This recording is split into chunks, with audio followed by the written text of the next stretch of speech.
Hi friends, welcome to financial banter. मैं हूं शांतनु और आज मैं कोई एक्सेप्शंस की बात नहीं करने वाला आपसे।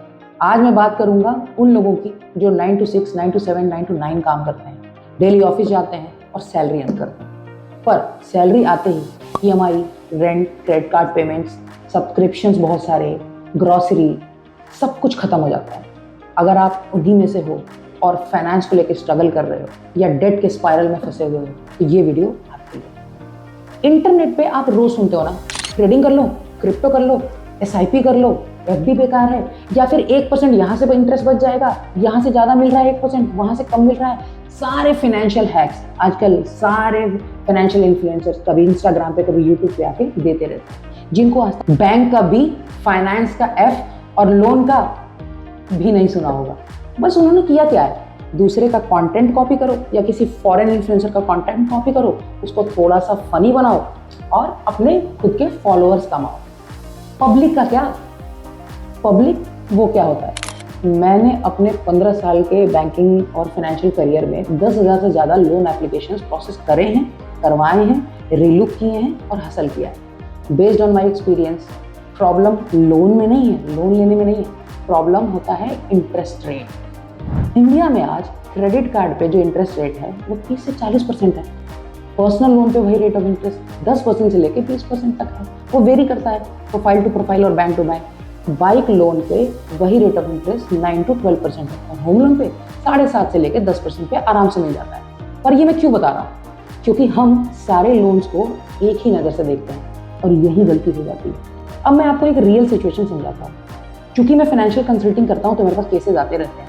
अभी एक मेरा क्लाइंट है जिसका नाम चलिए शोभित है, जिसकी सैलरी 35,000 है। उसका केस आया मेरे पास, मैंने उसकी सिविल रिपोर्ट निकाली, उसमें मैंने देखा कि उसके क्रेडिट कार्ड पे 1 लाख का आउटस्टैंडिंग है। उसने 3 लाख का पर्सनल लोन भी लिया हुआ है 5 साल के लिए, और जिसकी ईएमआई 8,000 के आसपास जा रही है, और उसका एक बाइक की ईएमआई भी जा रही है जो कि 2 व्हीलर लोन है 4,000 की।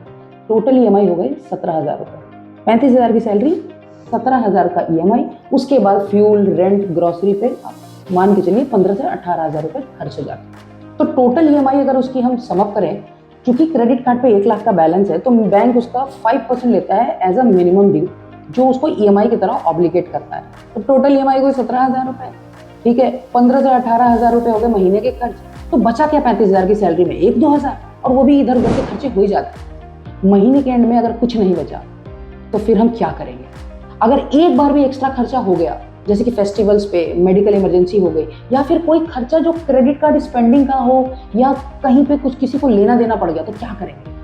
तभी एंट्री होती है क्रेडिट कार्ड्स की और ऐप लोन्स की। जैसे ही कोई खर्चा आया, आपने क्रेडिट कार्ड स्वाइप कर दिया, 1 स्वाइप, 2 स्वाइप, फिर छोटा ऐप लोन ले लिया, फिर उस ऐप लोन की ईएमआई भरने के लिए दूसरा ऐप लोन ले लिया, और आप एक विशियस डेट सर्कल में फंस जाते हो और फिर आप मजबूर हो जाते हो। और धीरे धीरे ऐसी सिचुएशन हो जाती है कि आदमी फंस जाता है, और अब लोन भी नहीं मिलेगा, क्योंकि ऑलरेडी पहले से ही 50% आप पे कर रहे थे अपनी सैलरी की, जो शोभित के केस में, और अब आपको और लोन लेना पड़ सकता है फ्यूचर में। इसका सोल्यूशन क्या है?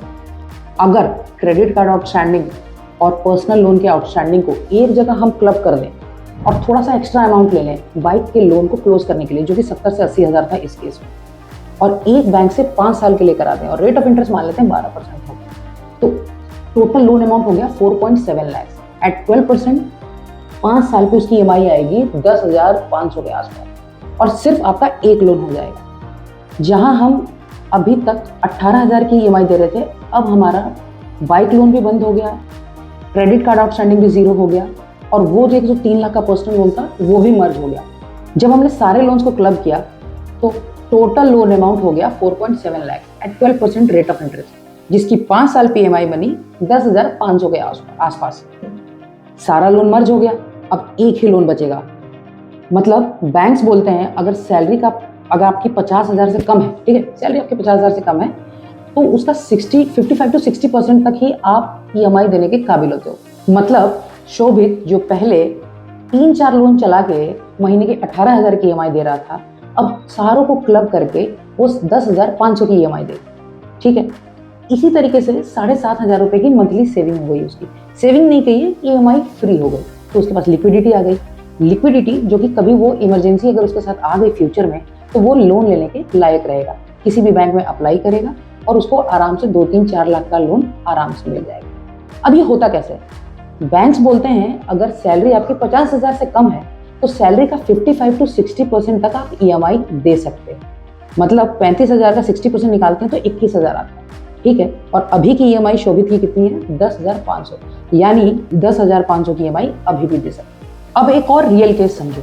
मेरा एक और क्लाइंट है अमित, IT सेक्टर में काम करता है, salary 85,000 per month in hand. सुनने में स्ट्रांग लगता है ना, पर पिक्चर पूरी तो देखो। Credit card outstanding 2.8 lakh, minimum due जिसका होता है 14,000 रुपए, पर्सनल लोन लिया है 6 लाख रुपए के लिए 5 साल पे, EMI कितनी हो गई? 13,500। कार लोन 7.5 लाख रुपए का, EMI 15,800-900 के आसपास। गैजेट की EMIs, बाय नाउ पे लेटर, कुछ एप्स EMIs, टोटल मिला के 4,000।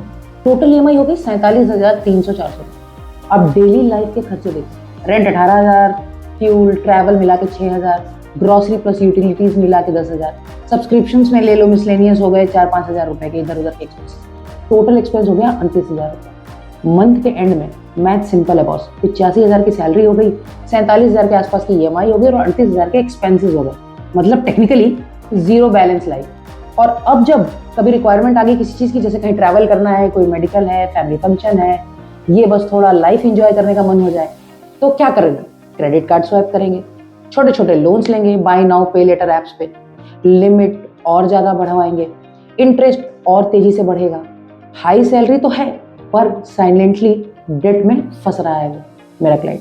अब एक इंपॉर्टेंट चीज़ समझो, बैंक सैलरी बढ़ने पर ना थोड़े रूल्स भी चेंज करता है, अपने रूल्स को थोड़े फ्लेक्सिबल करता है। फॉयर का गेम थोड़ा सा बढ़ जाता है, जैसे कि 30 से 40,000 अगर सैलरी है तो 55 to 60% आप EMI पे कर सकते हो अपनी सैलरी का। वहीं अगर 50 से 70,000 आपकी सैलरी है तो बैंक्स आपको 60 से 65% उसका EMI अलाउ कर देते हैं। लेकिन जहां सैलरी 75 के ऊपर होती है तो वो 70% तक भी जा सकते हैं। मीन्स कि अगर आपकी सैलरी 1 लाख रुपए तो आप 70,000 तक की EMI पे कर सकते हैं। इसलिए बैंक ने इसको कार लोन भी दे दिया, क्रेडिट कार्ड भी दे दिए, छोटे मोटे लोन्स भी मिल गए और डेट ट्रैप जो है धीरे धीरे अमित का बढ़ता रहा। सोल्यूशन क्या होगा इस केस में?